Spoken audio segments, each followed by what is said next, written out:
Yes. And my next guest is one of the members of the Guess Who. And he has his own gold record called Stand Tall. Here he is to sing it for us, Burton Cummings. Well, all right.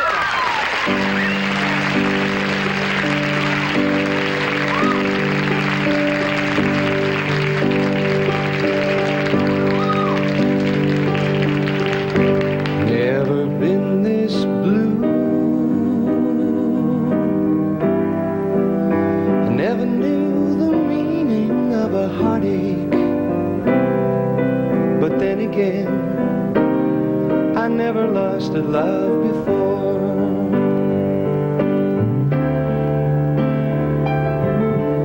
Somewhere down the road,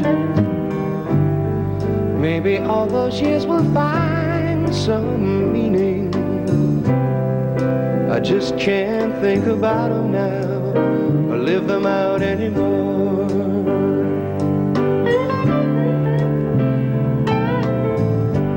Never lasted so long, through so much or through so many. I just can't believe I could throw it all away.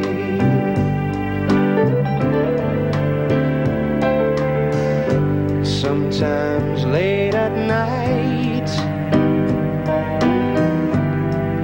when there's nothing here except my piano, I'd almost give my hands to make you see my way. Ha!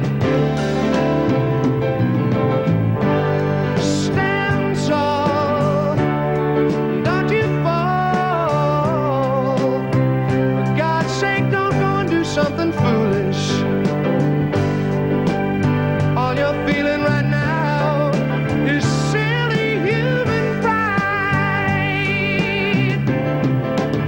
I stand tall, don't you fall. Don't do something you might regret later. Feeling it like everyone is silly human pride.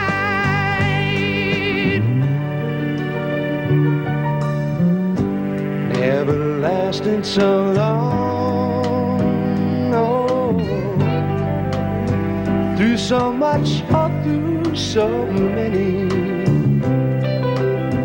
I just can't believe I could throw it all away.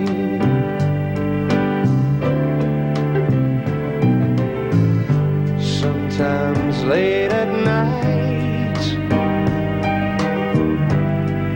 when there's nothing here except my old piano, I'd almost give my hands to make you see my way.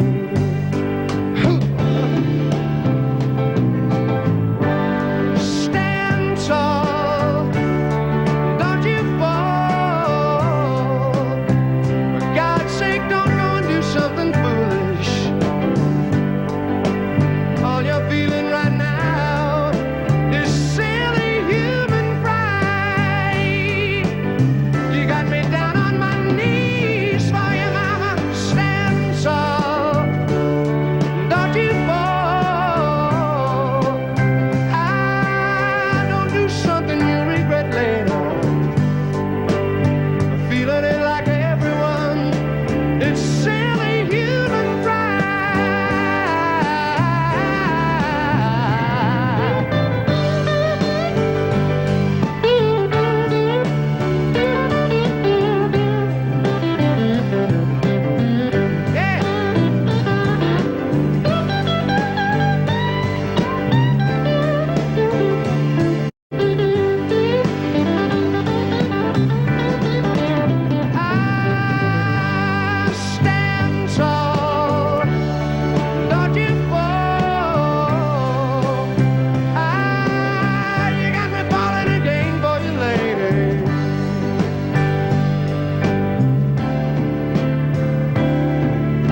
I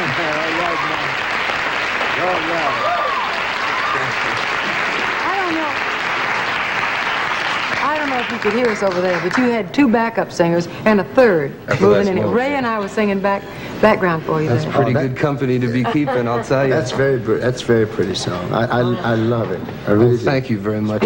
I was talking to Ray before the show. This is a very monumental day for me because he's been an idol of mine since I was very, very young. Yeah. I think possibly he has influenced more people than any other single person in show business history.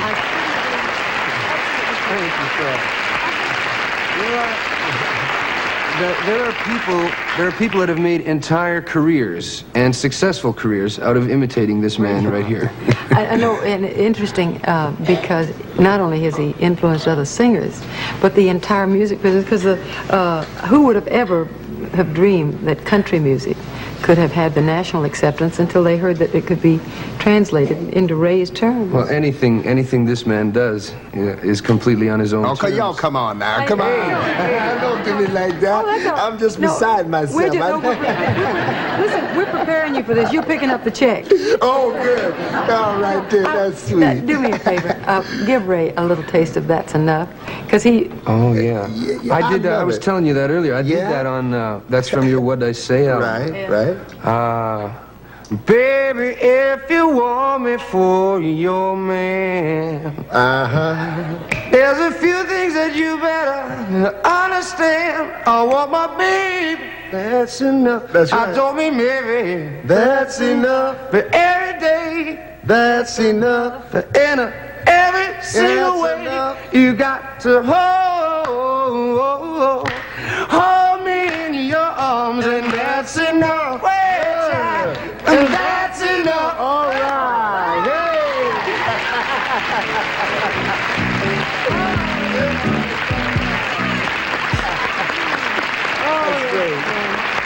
That's lovely. Here's your first big gold single. And really, you haven't been away from the Guess Who for that long, have you? Not really. Comparatively, I was prepared to work maybe 2 or 3 years to reach the point that I've reached in about 6 months. I was lucky with the Guess Who. We had an awful lot of successful records, and we toured internationally, and we were all over the world for I was with the group for almost 10 years. And I left in September of 1975, and within 4 months, I had signed with CBS. I had attained Richard Perry as my producer, had an album in the making, and you see, after 16 albums with the Guess Who, I had never put out anything with my own name on the record, and the very first single went gold with my own name on it. That's and the album will shortly be gold.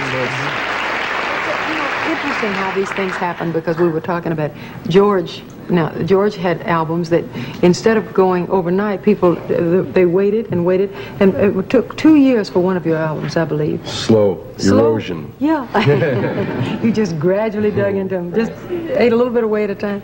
No, but it is interesting how gold records happen. Sometimes people get mesmerized by them. Gold records are really, they're really a treasure. You know, I have several from my days with the Guess Who, and now one of these. And, you know, you hear a lot of talk about the Oscars and people putting them down and people belittling gold records. And it's really so silly, because our industry, that's the gift that our industry gives people for attaining a certain level of success. Recognition. Yeah. Absolutely. And we have to have that. You recently said, I want to try to paraphrase it, as I get older, I have the experience of my own to draw from, or something like that. Yeah, I used to write, well, in the early days, with songs like These Eyes and Laughing and American Woman and those records, we wrote mainly hypothetically. We didn't write from real experiences. As I get older, I find with traveling and meeting new people and being exposed to different elements and cultures, you have more experience of your own from which to draw, and the songs become more real. That's safer. They're much less hypothetical, and they come from the guts a whole lot more than they used to. Now, I'm writing about things that happened to me. Yeah. How about Stand Tall? Well, oddly enough, that is a very real song for me. I had been going with the same girl for well over 8 years, And just about the time I left the group, she called me and said, I think we should have a little hiatus from each other, as she put it. And I thought that would be healthy in the relationship. I like that Yeah, word. that sounds, yeah, like the option. I mean, let's think about it before we pick up the option, that sort of thing. Yeah. That's cool. Well, I thought that would be healthy after 8 years. 2 months later, she called me and said she was engaged. 2 months after that, she got married. Wow. So that's really where the song came from. Now, ironically, I never would have written the song and had the successful hit record had things been solid with her. Yeah. So I guess you can't have it all. I think some of our best efforts come from adverse circumstances. Absolutely. Did you thank her?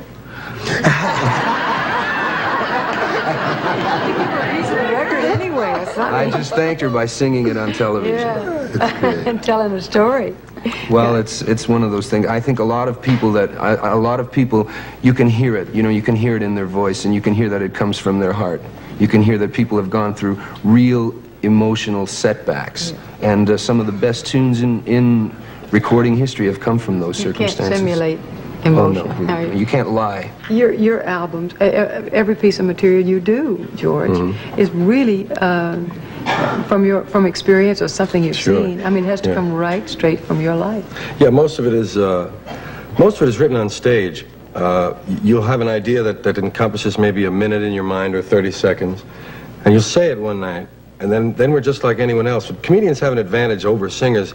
We get to purely improvise. I mean, you can improvise within the confines of a song as you've written it, but a comic can just go completely out into the lobby if he wants.